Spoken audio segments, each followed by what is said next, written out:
Students, आज हम बात करेंगे फॉर्म्स ऑफ एनर्जी के ऊपर। ये बात तो आप जानते हैं कि एनर्जी जो है हमारे पास वो एक ऐसी सलाहियत का नाम है कि अगर हम कोई वर्क करना चाहते हैं, ठीक है, तो हमें एनर्जी चाहिए। अगर हमें एनर्जी ना होगी तो हम वो वर्क नहीं कर सकेंगे। मतलब कि अगर हमने चलना है, फिरना है, बात करनी है, ठीक है, देखना है, तो इसके लिए भी हमें एनर्जी चाहिए होती है। अब हम ये देखते हैं कि एनर्जी किस किस शक्लों में जो है वो हमारे सामने मौजूद है, जिसको कि हम देख सकते हैं। जैसे अगर मैं यूं बात करूं कि लाइट,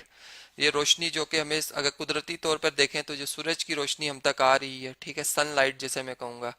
इसमें एनर्जी है। कौन कौन सी एनर्जी, अगर हम उसको फर्दर देखें तो उसमें हीट एनर्जी आ जाती है। मतलब अगर आप सूरज की रोशनी में बैठे हो तो आपको जो है कुछ देर में आपकी जो बॉडी टेम्परेचर है वो इंक्रीज कर जाएगा, जिससे कि आपको गर्मी महसूस होगी, ठीक है, और आप में एक एनर्जी आएगी। मतलब कि अगर हम जो है जैसा आजकल जो एक आपने देखा होगा एडवांसमेंट हुई है साइंस में, टेक्नोलॉजी में, कि उन्होंने जो है वो कुछ ऐसे सेल्स बनाए हैं जो कि हीट एनर्जी को स्टोर कर लेते हैं, ठीक है। तो अब उससे भी वो आगे जो है मजीद वर्क ले रहे हैं। मतलब उससे मजीद जो है एनर्जी से आगे काम लिया जा रहा है, ठीक है। इसी तरह अगर मैं साउंड की बात करूं तो साउंड, जैसे हम बोल रहे हैं या कोई डोर जो है, किसी डोर को हम नॉक करते हैं, ठीक है, तो हम उस पर क्या करते हैं, अपने हाथ से जो है वो वाइब्रेशन प्रोड्यूस कराते हैं, ठीक है। तो वाइब्रेशंस जो है हम ये कहेंगे कि ये साउंड प्रोड्यूस कर रही हैं, और ये एक एनर्जी है जो कि एक जगह से दूसरी जगह जो है वो इस तरह से ट्रांसफर हो रही है। फिर इसी तरीके से अगर आप इलेक्ट्रिकल एनर्जी को देख लें, जैसे ये हमारे पास जो इलेक्ट्रॉन्स के मूवमेंट से जो हम इलेक्ट्रिसिटी यानी जो करंट जिसकी हम बात कर रहे होते हैं, अगर हम इसको देखें तो इसमें भी एक एनर्जी होती है जो कि अगर हम देखें तो हम इसके डिफरेंट सोर्सेज हैं हमारे पास। मतलब इलेक्ट्रिकल एनर्जी जो है हम वो हवा से, विंड से भी बना सकते हैं, ठीक है, या फिर हम जो है वो वाटर से भी बना सकते हैं, या फिर हम जो है वो हम ये कह सकते हैं कि हम जो थर्मल जो हमारे पास एक पावर है उससे भी हम बना सकते हैं। लेकिन ये भी एक एनर्जी की फॉर्म है, इलेक्ट्रिकल एनर्जी है, ठीक है, जिससे कि आगे बल्ब वगैरह हम जो है वो रोशन कर लेते हैं, या फिर वो जो हमारे घरों में टीवी वगैरह, ठीक है, इस किस्म की जितनी चीज़ें ये सारी इलेक्ट्रिकल एनर्जी से चलती हैं।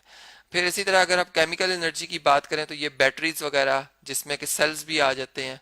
अब ये सारी की सारी जो है ये हमारे पास क्या है जी, ये केमिकल एनर्जीज हैं जो कि, या फिर अगर हम एक और नेचुरल प्रोसेस देखें तो जो हम फूड ईट करते हैं, ठीक है, वो फूड में जो है वो इस हमारे जो हम ये कह सकते हैं एक डाइजेस्टिव सिस्टम होता है हमारी बॉडी के अंदर, ठीक है, जो कि इस फूड में से जो एनर्जी है वो हमारी बॉडी की जो रिक्वायरमेंट होती है उसके हिसाब से वो हासिल कर लेता है, ठीक है। और वो जो एनर्जी हम इस तरीके से फूड खाने से, वाटर पीने से जो है वो हासिल कर रहे होते हैं। इसी तरह जो मैकेनिकल एनर्जी है उसका ताल्लुक, मतलब उसमें दो तरह की मजीद टाइप्स आ जाती है, एक आती काइनेटिक, एक आती पोटेंशियल। काइनेटिक का ताल्लुक होता है मोशन से, जबकि पोटेंशियल का ताल्लुक होता है पोजीशन से, जो कि आपने पढ़ा ही हुआ है कि काइनेटिक एनर्जी क्या होती है। अब मैं कुछ स्नैप्स है मेरे पास, हम जरा पहचान कर लेते हैं इनकी, इन एनर्जीज की कि कहाँ कहाँ पर है। जैसे देखें, अगर ये हमारे पास मेन सोर्स है एनर्जी का, जैसे मैंने सन की पिक्चर ली है, ठीक है, तो यहाँ पर ये पोटेंशियल एनर्जी और ये काइनेटिक एनर्जी दो कैटेगरीज में मैंने इसको डिवाइड कर दिया। अब पोटेंशियल एनर्जी से अगर आप देखें तो ग्रेविटेशनल एनर्जी जो कि हम अपनी ज़मीन पर जो है वो महसूस करते हैं। मतलब कि ये जो दरख्त हैं, चलें दरख्त की अगर मैं बात करूं तो दरख्त के ऊपर जो फल लगे हुए हैं, अब वो फल नीचे क्यों आते हैं कि उनमें एक एनर्जी है, वो उस एनर्जी की वजह से, तो जो कि उन्होंने ग्रेविटी की वजह से हासिल की हुई है, ठीक है। और जब वो नीचे आ रहे होते हैं तो वो एक मोशन में होते हैं, और फिर वो मोशन में जो एनर्जी होती है उनकी, वो होती है जी कौन सी,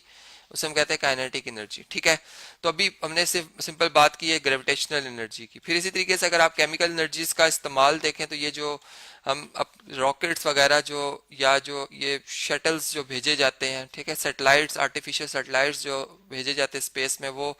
बहुत सी गैसेस को बर्न करके केमिकल रिएक्शन के बाद जो है वो हासिल की जाती है एनर्जी, और फिर ये बहुत ज़्यादा एनर्जी होती है जो कि फिर स्पेस तक जाने में और उससे मतलब आगे जो सफ़र तय करना है ये एनर्जी प्रोवाइड कर देती है। फिर इसी तरीके से अगर आप देखें तो इलास्टिक, जिसमें कि स्प्रिंग वगैरह में अगर आप देखें किसी भी ऐसी चीज़ जिसमें कि आप जो एनर्जी स्टोर करें उसे हम कहते हैं इलास्टिक एनर्जी। अब वो इलास्टिक एनर्जी जो है वो हमारी, मतलब हम स्प्रिंग से भी देख रहे होते हैं, या कुछ जो फोम वगैरह होते हैं, कुशंस वगैरह, उनमें भी होती है, ठीक है। अब ये, या फिर अगर हम वो जो रैकेट होता है एक, जो हमने जो बैडमिंटन वगैरह में देखा होगा, ठीक है, आप इसमें देखें तो वो रैकेट्स के जो है वो स्ट्रिंग बड़ी मतलब टाइट बांधे जाते हैं, और इस तरीके से जब बॉल से टकराती है तो वो इस एनर्जी से वापस इसको जो है वो भेजता है, ठीक है। तो ये भी एक हमारे पास एनर्जी की टाइप है। फिर सीधा न्यूक्लियर एनर्जी अगर आप देखें तो आजकल जैसा न्यूक्लियर रिएक्टर्स वगैरह जो कि, या अगर मैं इसको नेचुरली प्रोसेस करूँ तो ये जो सूरज के ऊपर जो फिशन रिएक्शन और फ्यूजन रिएक्शंस हो रहे हैं, ये सारे के सारे जो है न्यूक्लियर रिएक्शंस है, जिसमें कि न्यूक्लियस की जो है वो हम कह सकते हैं कि आप तोड़ हो रही होती है, ठीक है, वो टूट रहा होता है या जुड़ रहा होता है, मतलब कि एक बड़ा न्यूक्लियस टूट के छोटे न्यूक्लियस में या छोटे न्यूक्लियस वाले एटम्स में तब्दील हो रहा होता है, और फिर जो छोटे न्यूक्लियस वाले एटम्स हैं वो बहुत ज़्यादा एनर्जी हासिल करके एक बड़े न्यूक्लियस में तब्दील हो रहे होते हैं। ये प्रोसेस हो रहा होता है सूरज पर, जो कि बहुत ज़्यादा एनर्जी इसमें से रिलीज हो रही होती है, जो कि हम तक आती भी है। इसी तरह इलेक्ट्रिकल एनर्जी का भी ये प्रोसेस, जो बल्ब वगैरह ऑन होता है, हम लाइट वगैरह जो घरों में ऑन करते हैं, ये भी सारी एनर्जी की वजह से। फिर इसी तरह अगर आप देखें तो यही बात यहाँ पर भी हमें नज़र आ रही है कि जो ट्यूनिंग फॉर्क वगैरह आपने फिजिक्स की लैब में देखा होगा, इस तरह से कि उसमें दो इस जो है वो, ये आप देख सकते हैं इसके पैड के साथ ये दो वायर्स नुमा, या आप ये कह लें कि दो जो है वो प्लेट्स इस तरह से होती हैं बारीक सी, जिनको कि हम एक पैड पे जब टकराते हैं तो ये इस तरह से एयर में डिस्टरबेंस प्रोड्यूस करते, साउंड प्रोड्यूस करते हैं, मतलब वाइब्रेशन से। फिर थर्मल यानी टेम्परेचर वगैरह अगर आप देखें, वाटर को अगर आप हॉट कर लेते हैं तो उसमें से जो हम टेम्परेचर मेजर कर रहे होते हैं थर्मामीटर से, ठीक है, तो ये भी हमें पता चलता है कि ये जो हमारे पास टाइप है ये भी एक एनर्जी की टाइप है, ठीक है। इसी तरह विंड्स वगैरह आपने देखा होगा, जो कि ट्विस्टर्स वगैरह अगर आप देखें तो वो भी जो होते हैं उनमें भी एक एनर्जी होती है। या फिर अगर हम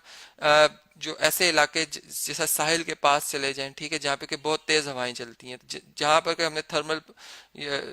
या हम यूं कह सकते हैं जहाँ पर करके हमने जो है वो विंड्स विंड्स पावर स्टेशन जो है वो कायम किए हुए हैं कि वो हवा से जो है वो बड़े बड़े पंखे लगाए गए हैं, वो मूव करते हैं, ठीक है, मतलब हमने उस एनर्जी को भी यहाँ पर इस्तेमाल करें। फिर इसी तरह लाइट एनर्जी जो है अगर आप देखें तो हमें जो बज़ाहिर हमें सूरज की रोशनी नज़र आती है वो वाइट नज़र आती है, लेकिन वो बहुत सी लाइट्स उसके अंदर मौजूद होती हैं, कलर डिफरेंस होते हैं उसमें, उनमें डिफरेंट कलर्स होते हैं। और अगर हम एक प्रिज्म ले लें, जैसा ये आपको यहाँ पर एक प्रिज्म नज़र आया, उसमें से अगर हम लाइट पास करें तो हमें ये डिफरेंट कलर नज़र भी आते हैं, ठीक है, मतलब एनर्जी जो है वो मज़ीद हम देख सकते हैं कि वो अपनी मुख्तलिफ शक्लों में मौजूद होती है। फिर इसी तरह अगर आप ये एक स्नैप देखें तो इसमें भी हम वही बात जो कि ऊपर मैंने की, जिस तरह पोटेंशियल एनर्जी है जो ट्री की मैंने बात की थी, फिर इसी तरह ये जो घरों में ये जो वाटर को उबाला जा रहा होता है, पानी को, तो हम एक एनर्जी प्रोवाइड करते हैं। कहाँ से प्रोवाइड करते हैं? हम लकड़ियों को जलाते हैं। अब लकड़ियाँ कहाँ से किस तरह जलती हैं? लकड़ियों को जलाने का भी अगर प्रोसेस देखा जाए तो वो भी हम एक एनर्जी जो है वो उनमें पहले लाते हैं। किस तरह से लाते हैं जी? वो रगड़ के लाए, या फिर अगर हम जो है वो आजकल तो टेक्नोलॉजी, या हम यूं कह सकते हैं कि इतनी ज़्यादा रिसर्च हो चुकी है केमिस्ट्री के हवाले से कि हम जो है वो माचिस की मदद से जो है वो लकड़ियों को आग लगा देते हैं, ठीक है, इसको जलाकर माचिस से। और फिर इसी तरीके से वो जो एक कन्वेक्शन का प्रोसेस चल रहा होता है या रेडिएशन का, ठीक है, जो कि आप थॉरली पढ़ेंगे आगे चलकर, तो इस तरीके से वो वाटर जो है वो मॉलिक्यूल्स उनमें वो एनर्जी ट्रांसफर हो रही होती है, फिर वो एनर्जी मतलब आगे मजीद वो ट्रांसफर कर रहे होते हैं, ठीक है। तो इस तरह से ये मतलब वाटर के अंदर भी केमिकल एनर्जीज होती हैं, मतलब वो क्या केमिकल एनर्जी कि अगर हम उसके अंदर जो है वो कोई जिस तरह से अगर हम इस तरह से बात कर लें कि अगर हम जो है कोई इंक डालते हैं, ठीक है, अगर हम एक इंक डाल देते हैं वाटर में, तो वो वाटर जब इसमें कन्वेक्शन प्रोसेस हो रहा होता है तो वो जो वाटर जैसे जैसे हॉट हो रहा होता है तो वो ऊपर की तरफ मूव कर रहा होता है, जो कोल्ड वाटर वो नीचे की तरफ, मतलब एक साइकिल सा बनता है इस तरह से, जैसे ये यहाँ पर आपको नजर आ रहा है, ठीक है। और मतलब इसमें इसी तरीके से इस इससे भी हम मजीद जो है वो वर्क ले सकते हैं। मतलब अगर हमने जिस तरह से कोई चीज़ मिक्स करनी है वाटर में, तो हम क्या करते हैं कि हम थर्मल एनर्जी की मदद से वाटर के अंदर वो चीज़ जल्दी जो है वो मिक्स कर देते हैं। जैसा चीनी को अगर आप ठंडे पानी में गर्म करना चाहें तो आप नहीं कर सकते, लेकिन अगर आप सॉरी ठंडे पानी में अगर गर्म करना चाहें मिक्स करना चाहें तो वो आप नहीं कर सकते, लेकिन अगर आप गर्म पानी में चीनी को मिक्स करते हैं तो वो जल्द जो है वो मिक्स हो जाती है। इसी वजह से कि इसमें केमिकल रिएक्शन जो प्रोसेस है वो हमारा तेज हो जाता है, एनर्जी की वजह से एनर्जी प्रोवाइड हम कर रहे होते हैं। तो इस तरह से हमने बातें देखी कि जो एनर्जी है वो किस तरह से हमारी आम लाइफ में एग्जिस्ट करती है डिफरेंट शक्लों में, और इसका असल जो पर्पस होता है वो यही होता है कि वो हमारे जो वर्क करने की सलाहियत है उसको बढ़ाए।